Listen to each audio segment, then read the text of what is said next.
নিজেদের বাড়িঘর বিক্রি করে দিয়ে আজ আমরা অনেক দূরে চলে যাচ্ছি। হ্যালো গাইস, আসসালামু আলাইকুম। সবাই কেমন আছেন? অনেকেই জানেন আমি কিন্তু আমার নতুন ফ্ল্যাটে উঠেছিলাম। এটা কিন্তু আমার ফ্ল্যাট ছিল।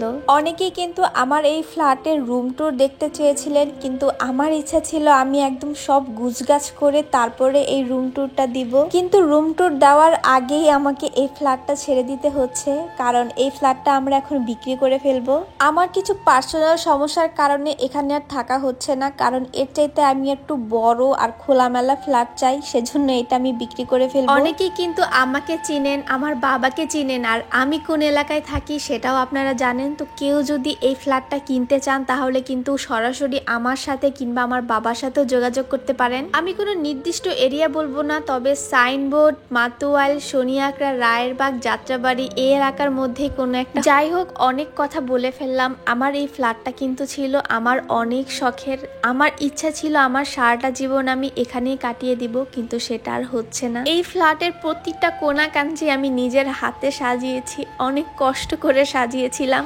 এই ফ্ল্যাটের টাইলস থেকে শুরু করে কোনটা কোন জায়গায় কি বসবে সমস্ত কিছু আমি আর আমার বাবা মিলে করেছিলাম। যখন এই ফ্ল্যাটটা ছেড়ে আসতেছিলাম আমার বুকটা ফেটে যাচ্ছিল যে এত পরিমাণ কষ্ট হচ্ছিল, কিন্তু আর কিছুই করার নেই, আমাকে এই ফ্ল্যাটটা ছেড়ে দিতে হবে। এখানে ছিল কিন্তু 3টা বেডরুম, 2টা বারান্দা, 2টা ওয়াশরুম আর ডাইনিং আর ড্রয়িং স্পেস। আর এখানে ডাইনিং আর ড্রয়িং স্পেসটা ছিল কিন্তু অনেক বড়। আর ফ্ল্যাটটা রেডি হওয়ার পর কোথায় কি বসবে, কোনটা লাগালে সুন্দর লাগবে সমস্ত কিছু কিন্তু আমি আর মামুন মিলে ঠিক করেছিলাম। আমরা এখানে মালামাল উঠিয়েছিলাম অক্টোবর মাসে, কিন্তু আমাদের ইচ্ছা ছিল যে আমরা একটা বড় প্রোগ্রাম করে তারপরে উঠবো, কিন্তু ওইটা আর হয়নি। যার কারণে মাত্র 2 মাস আমি আমার এই ফ্ল্যাটে ছিলাম, আর এখনই আমাকে এটা ছেড়ে দিতে হচ্ছে। আর আমার এই রুমের সবচেয়ে পছন্দের জিনিসটা ছিল আমার এই আলমারিটা। অনেক শখ করে আমি এটা বানিয়েছিলাম, অনেক টাকা খরচ করে। জানি না এটা এখন আমি কিভাবে এখান থেকে নিয়ে যাব। একটা মেয়ের নিজের সম্মানের পরে সবচেয়ে বেশি সেনসিটিভ যে জিনিসটা থাকে সেটা হচ্ছে তার সংসার।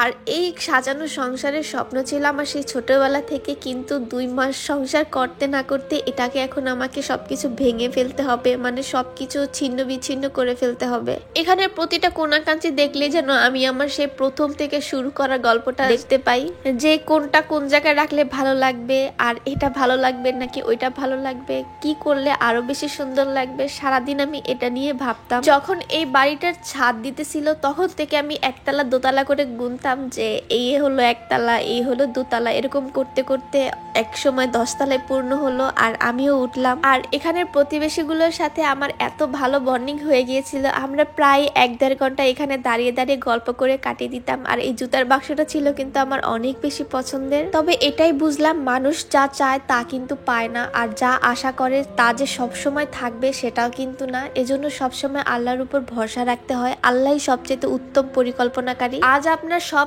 আছে বলে যে সবসময় এরকম বহাল থাকবে সেটা কিন্তু না। কোন সময় যে কার কাছে যেতে হয় সেটা কিন্তু কেউই জানে না। সবাই দোয়া করবেন যাতে আমি এটা বিক্রি করে আমার মনের মধ্যে একটা ফ্ল্যাট যাতে খুব শীঘ্রই নিতে পারি। আজ এই পর্যন্তই। আল্লাহ হাফেজ।